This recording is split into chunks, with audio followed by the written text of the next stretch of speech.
What is up and welcome back, guys. So are you all ready for the fall edition of Smalls That Sell?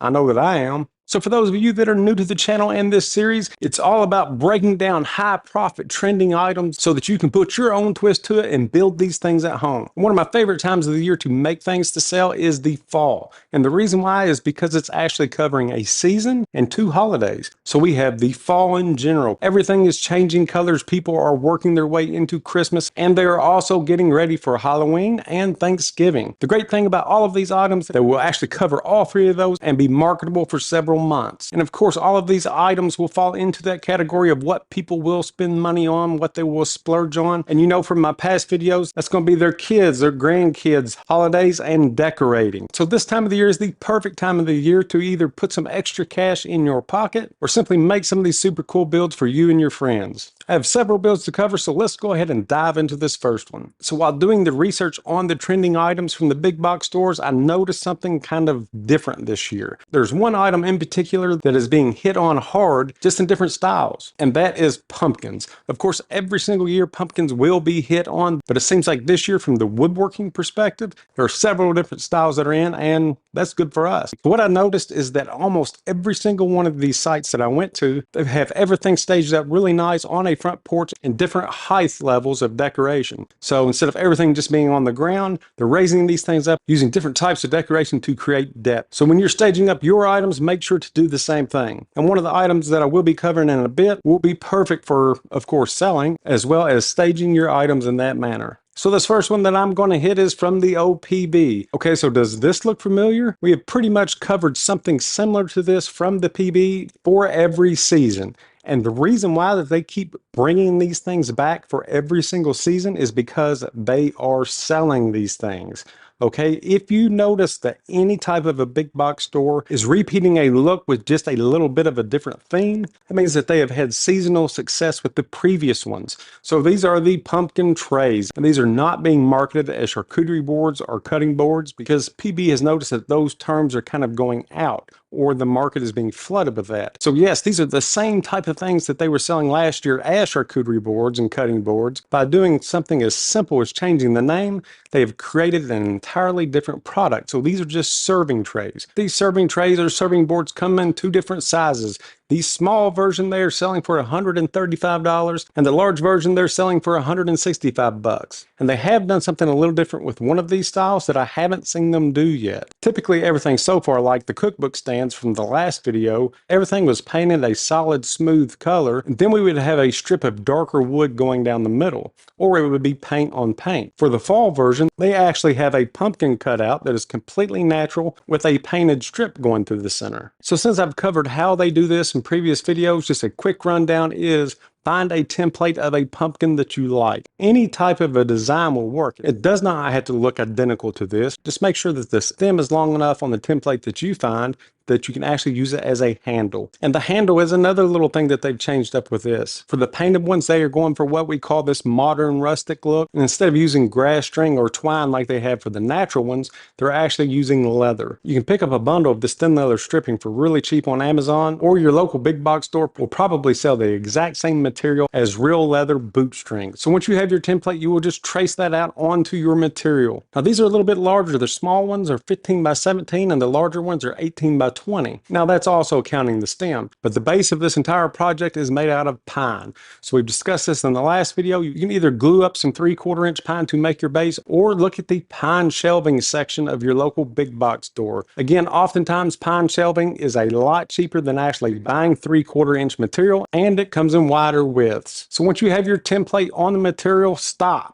Do not cut this out yet. We want this material to stay square until we have this groove cut in there. And this groove is what is going to hold this strip. Let's just say that these strips are 1/4 inch by 1 inch. That means that the groove that you need to put into your base to accept that needs to be 1/4 inch deep and 1 inch wide. So once you know your width and your depth, and you've actually traced this out onto your square or rectangle piece of wood, and now you can decide where you want your strips to actually go through the pumpkin. So yes, you could do this a lot faster if you had a dado stack on a saw, but if you do not, you can actually do this using a circular saw. Or even faster, if this material is 1/4 inch thick, raise your table saw blade up 1/4 of an inch, and then just set your fence up where you can run the material face down through the saw and actually cut this notch out a blade thickness at a time. And once the notch is removed, now it's time to cut out the shape of this pumpkin, and we're just going to use a jigsaw for this. Personally, I like a jigsaw blade that looks like this. This is called a scroll blade, and it's a lot easier to maneuver with. So once you have your shape cut out, go ahead and sand around the corners, and any of them that you are going to paint, go ahead and paint those before we put the wooden strip in there. And if you're making the natural one, go ahead and paint the wooden strip that will be inset into that one.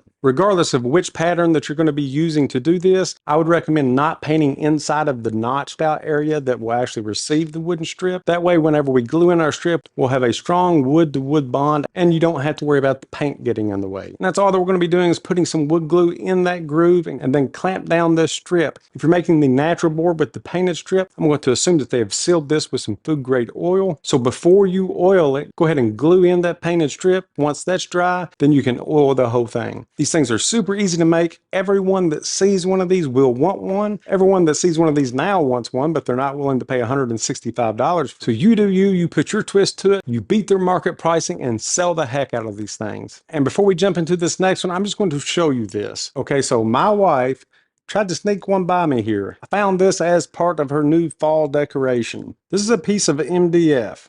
Something that I could have easily made out of any type of scrap wood that I have around here. And that's all that they have done, is put a base coat of black on this, came over the top with white, let that dry, and then stenciled in this saying, sanded it off a little bit, sold it to her for 10 bucks. Something that I could have made out of scrap wood, they sold it to her made out of MDF. I bet you wish you could have been a fly on the wall for that conversation. Okay, so this next one, this ladder, or is it a ladder? They're not advertising it as a ladder, they're advertising it as a towel rack. The reason why this is falling into the fall, see what I did there? Category, is because I've noticed that a lot of these towel racks are actually using them as a part of their fall decorations. You know, they're wrapping like the fake leaves and stuff like that around it, or hanging like the pumpkin banners or whatever, but it's all blending together to make this fall scene. We're going to make this the exact same way that we would have made some of the taller ones, but these are designed for hanging. So these things are super easy to make, and these would be the perfect items to decorate up with several different color schemes. So the side material is 3/4 of an inch thick, it's 2.5 inches wide, and it's only 16 inches long. And you're going to need 2 of those. And for the rungs of the ladder, you are going to need 3 pieces of 3/4 inch dowel rod, just like this, that are 10 inches long. And then for the rope, if you decide to make it to where it's hangable, it's just a piece of rope. You can make it as long as you want. So the first thing that I'm going to do is get all of my parts ready before I assemble this. There's a couple of different styles on these ladders. Some of them, the tops of the sideboards are actually rounded over, and some they're just perfectly square. So if you want to round those over, you can do that with a sander, or you can do that with a jigsaw. But once you get done with whatever you're wanting to do, go ahead and stain or paint your parts. Once that dries, take your 2 sideboards, lay them flat on a table. I want you to measure to the 4-inch mark, the 8 and the 12-inch mark. In the center of that board, drill down 1/2 of an inch with a 3/4 inch Forstner bit or a spade bit. And what that's going to do is create a pocket for this to sit in. So once you have that done on both sides, go ahead and put just a little bit of wood glue in each one of the pockets that you've just drilled. Lay one of your sideboards flat, drop in your 10-inch rods, and then put your second sideboard on. And while you have it in that position, go ahead and just add a brad nail on the end of each one of those. Once that glue dries, it's not going anywhere. And then for adding this rope, whatever the diameter of the rope is that you have, increase about like 1/8 of an inch. Drill your hose down 1 inch from the top, run it through, tie a knot. Same thing for the other side, and you're done. It's as simple as that. They're wanting $25 to $30 for these things, and you could probably make it for less than $2. All right, so this next one, it is another kind of pumpkin looking thing.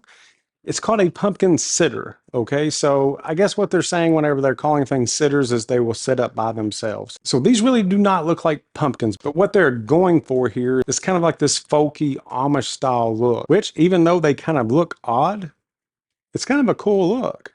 You know, it's different, and that is what this is all about, is creating something different. But this is super, super simple to make. And remember the material sizes that I'm about to tell you, because all those sizes will come into play for the last one where they've taken this idea and created a new product out of it. And to give you an example of what they did, I made this. Painted mine orange. I kind of like it. But they have made 3 different sizes of this, and then they just attached them together. They've just nailed and glued 3 different heights of this to make one big unit that sits up by itself. So they are selling this sitter for $52. you can make it for a heck of a lot cheaper than that and sell it for a heck of a lot cheaper than that. So this entire thing is 10 inches wide by 25 inches tall. That's including the top of the stem, but there are no boards in this build that are actually 10 inches wide. If you notice that they are actually layered and offset to give it that width. It looks like the material that they're using here may be 6 to 8 inches wide, depending on the offset that you want. But honestly, this would make a perfect fence picket build. Okay, so 5.5 inch material. I'll cut the tallest board right around 20 inches. The second one maybe around 14. And then the shortest one, it's a little bit more narrow than the other one. So maybe take an inch off the width of that. Cut that one right around 7 inches tall. And then as far as getting the shapes on these, it's a duplicated shape like this. That's all that they've done is made just a little arch, flattened it out a little bit, and then a sharp drop off. Why this design? I have no clue. You can change it up to any way that you would like. I'm just telling you how they did theirs. Then the rest is going to be painting it the way that you would like. They have a white on white and then an orange up front. Personally, if it were me, I would change it up a little bit. Maybe the back one be white, the middle one like a light gray, and then the bottom kind of like that distressed orange there. And then you would just glue and nail all of those together. As far as the stems, when I first saw this, I thought that they were actually inset into the wood, but they're not. If you take a close look at this, you can take any type of thin scrap wood that you have. Like for this example, I just used a piece of 1/4 inch plywood. But if you have thin solid material, it would look a lot better. And I really like the way that they have kind of distressed this up. They've lightly whitewashed the stems and then sanded that back off, kind of giving it this dull look. The back and the middle stems look to be about 6 inches long, maybe with 4 inches of overhang. And then the smallest one's a little bit thinner, a little shorter, maybe 4 to 5 inches. Glue, brad nail those on, and then distress the entire thing just along the edges. And then as far as decorating this thing up, that is up to you. They've just used grass string or a piece of twine and a little ribbon that says something about fall. But you can really decorate this up any way that you want. Again, super easy build. They want $56 for this thing. If you make it out of a fence picket, you would have $2 to $4 in it. You price these things at $25 to $30. I don't think that people would blink an eye. And if you haven't had a chance to check out our Patreon community or our Discord community, check that out. I'll throw a link in the description for both of those, but we are having a great time sharing our builds, talking about tools, you name it, we discuss it. So if that sounds like something that you're interested in, check it out and we'll see you there. And so for this next one, do you remember at the beginning how I told you that people were staging up their decorations in different levels? Well, this is one of the ways that they are doing it. For a bench that is similar to this, they're wanting $180 for. So whenever I was doing the research and I first saw this, it reminded me of one of the styles of farmhouse benches that I used to make to sell with my harvest tables. So what I decided to do is just take that simple design and make a 2-foot bench out of it. Now the bench that they are selling here is made out of 3/4 of an inch material. So that kind of tells me that this is just intended to be a decorative piece and really not to be used as a bench all year round. So I decided to make mine out of 1.5 inch material. It's actually where I got the scraps to make this out of. So if you want to make a bench and a pumpkin, buy a 2x10 and a fence picket. It'll make more sense here in a minute. And you can make both. But by using 1.5 inch material for the seat as well as the legs, it's going to make this thing super sturdy. So not only can you use it for your staging and your decor, you can actually use it as a bench. This is a super easy build, but if you would like the plans for this, I'll throw those in the Etsy shop as well and the link in the description. So to make this, start off with your 2x10, which is actually 9.25 inches wide. Go ahead and cut off those rounded edges and make it a solid 9 inches wide. So now let's go ahead and start by cutting our parts from our now 1.5 by 9 inch board. The bench top or the seat itself is 24 inches long, so you'll need a 24-inch piece of that. And then the legs, we'll need 2 boards cut at 18 inches. And that's all that we need from that board. Now let's cut our fence picket into a 4-inch strip. From that 4-inch strip, cut 2 boards that are 24 inches long. That's going to make up the 2 aprons or side boards. Then with the last part of that 4-inch strip, let's go ahead and cut this little shelf or leg support, whatever that you would like to call it, and it's going to be 17 inches long. Then you'll have a long strip of wood left from the fence picket that's going to be like 1 inch, 1.25 inches wide, however thick it was to start with. Let's take that board and cut 2 8-inch sections that will act as this shelf support. And now let's go ahead and make our legs out of those 18-inch boards. First thing that you need to do is at the very top, you need to cut a 10-degree bevel. Then at the very bottom, you'll need to cut an opposite 10-degree bevel. These 10-degree bevels are what allow us to have this pitch and the bench to still stay sturdy and flat. So once those are cut, let's take our bottom and cut our design into it. That's all that I did was measure over 1.5 inches on each side, made a mark, measured up 5 inches and over 3 inches, and made a mark. Same thing on this side, up 5 over 3, made the mark, and then took a straight edge and connected those points and cut that out with a jigsaw. We'll repeat that step for both legs, and then we'll make our aprons. So for our aprons, we have our 4 by 24 inch board. I measured down 1.5 inches, and then I measured over 1.5 inches to the bottom. Connected those 2 points and made my angle cut. Did the exact same thing for the opposite side, and that is it for the aprons. Now the last piece that we would need to actually cut will be this shelf. So we already have it at 17 inches. And the only thing that we're going to do is put a 10-degree bevel on each side. That way it fits snugly in between the 2 legs. So with all of our parts cut, assembly is pie. I started by putting a few pocket holes on the inside of my 2 legs. Then I attached them to my seat, 4 inches in from each side, using 2.5-inch pocket hole screws. So with the legs in place, the next thing that I attached was the aprons. That's all that you'll need to do is put some wood glue on the edge of the seat, as well as the leg that it's going to be attached to, and then just brad nail it from the outside.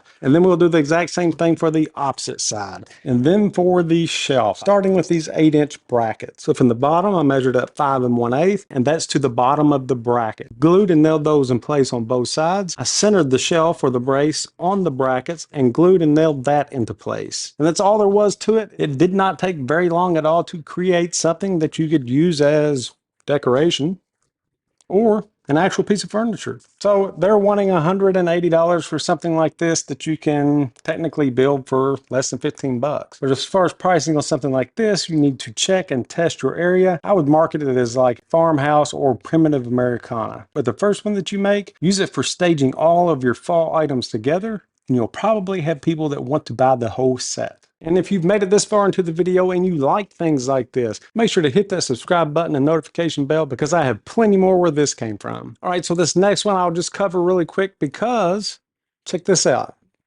Do those look familiar?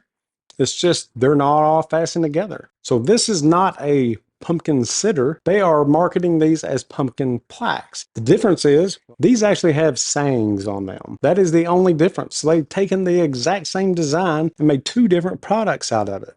Pretty smart. But for these, those exact same dimensions that I gave you earlier, use those because they did. And like we have talked about in the past, there's a couple of different ways that you can get this lettering. You can go on Amazon, buy the stencils for these sayings, or they don't even have to be sayings. They can just be fall pictures. It could be leaves or something like that. Or for those out there that have a laser engraver, you can do what I'm doing now. I have one set up in my Thunder laser, so let's go ahead and check that out. And this is how it turned out. Pretty cool, I think. So if you have access to a laser, it will definitely give you a more clean, polished look. If not, use stencils.